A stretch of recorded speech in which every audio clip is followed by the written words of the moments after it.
1950 में आया आर्टिकल 25। कांग्रेस 1950 में आर्टिकल 25 को लेकर आई, जिससे धर्म परिवर्तन को मान्यता दे दी गई। और सबसे ज्यादा किसका धर्म परिवर्तन हुआ ये सब जानते हैं, लेकिन ये तो सिर्फ शुरुआत थी। नेहरू 1950 में आर्टिकल 28 लेकर आए और हिंदुओं से धार्मिक शिक्षा का हक छीन लिया। लेकिन आर्टिकल 30 के तहत अल्पसंख्यक अपनी धार्मिक शिक्षा दे सकते हैं। धार्मिक शिक्षा के बाद निशाने पर थी धार्मिक संस्थाएं। 1951 में HRCE एक्ट, 1951 में Hindu religious and charitable endowment act लेकर आए।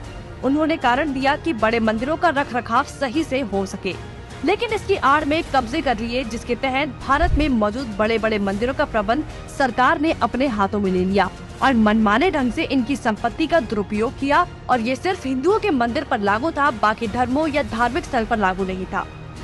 1956 में हिंदू कोड बिल आया। 1956 में नेहरू सरकार हिंदू कोड बिल लेकर आई, लेकिन अल्पसंख्यकों के लिए इन्होंने पर्सनल लॉ बोर्ड को बिल्कुल हाथ नहीं लगाया। मतलब एक ही है, देश में एक जाति कद संविधान कानून से और दूसरी अपने धर्म के कानून के हिसाब से, और आज भी यूनिफॉर्म सिविल कोड से कतराते हैं।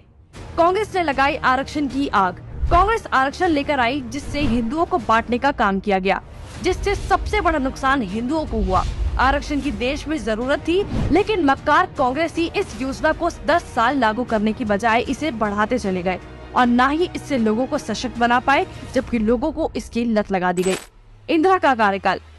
साल 1976 में इमरजेंसी के दौरान ही इंदिरा ने संविधान में सेक्युलर शब्द को जबरदस्ती घुसा दिया, जिसको लेकर संसद में कोई चर्चा तक नहीं हुई। मतलब कि हिंदू बहुसंख्यक होते हुए भी भारत हिंदू देश नहीं कहलाया जा सकता, जबकि आप हमारे आसपास देखेंगे तो सभी मजहबी देश हैं, लेकिन हिंदुओं के लिए कोई देश नहीं बचा। इसके बाद हिंदुओं के कानूनी अधिकार और इतिहास निशाने पर थे। 1991 में पूजा स्थल कानून।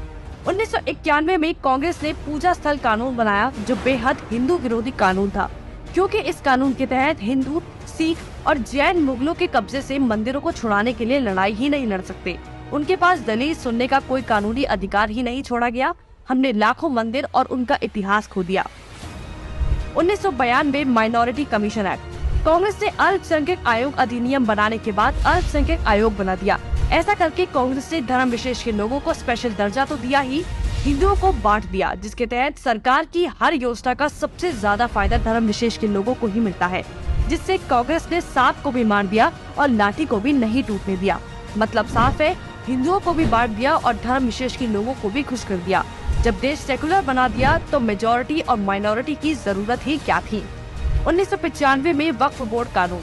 1995 में वक्फ बोर्ड कानून बनाकर कांग्रेस ने एक और महापाप किया। वक्फ बोर्ड को असीमित शक्ति दे दी गई। आज स्थिति ये है कि वक्फ बोर्ड किसी भी संपत्ति पर दावा कर दे तो कोर्ट से भी कोई मदद नहीं मिलेगी। रेलवे और रक्षा के बाद संपत्ति के मामले में वक्फ बोर्ड देश में तीसरे स्थान पर पहुंच गया है। अब सिर्फ एक आखिरी बार बचा था, वो बार था राम सेतु एफिडेविट। राम सेतु एफिडेविट बनाया। हिंदुओं ने फिर 2004 में कांग्रेस को चुन लिया, तो कांग्रेस ने इसका इनाम देते हुए राम सेतु एफिडेविट बनाया और भगवान श्री राम के अस्तित्व को ही नकार दिया और काल्पनिक बताया। आस्था और धर्म पर वार करने के बाद अब कांग्रेस ने हिंदुओं को ही बदनाम करने का प्लान बना लिया। 2009 में हिंदू आतंकवादी घोषित। 2009 में फिर से हिंदुओं ने कांग्रेस को चुना, तो उसके बदले में कांग्रेस ने हिंदुओं को ही टेरर घोषित कर दिया। कांग्रेस ने बहुत ही चालाकी से एक एक कर हिंदुओं के धर्म, अधिकारों और शिक्षा के अधिकार को छीन लिया, लेकिन हिंदू फिर भी कांग्रेस को नहीं समझ पाया। औरंगजेब ने हिंदुओं को खत्म करने के लिए तलवार का इस्तेमाल किया, तो कांग्रेस ने हिंदुओं को खत्म करने के लिए संविधान का इस्तेमाल किया। फिर भी कांग्रेस ही बोल रहे हैं कि लोकतंत्र खत्म हो रहा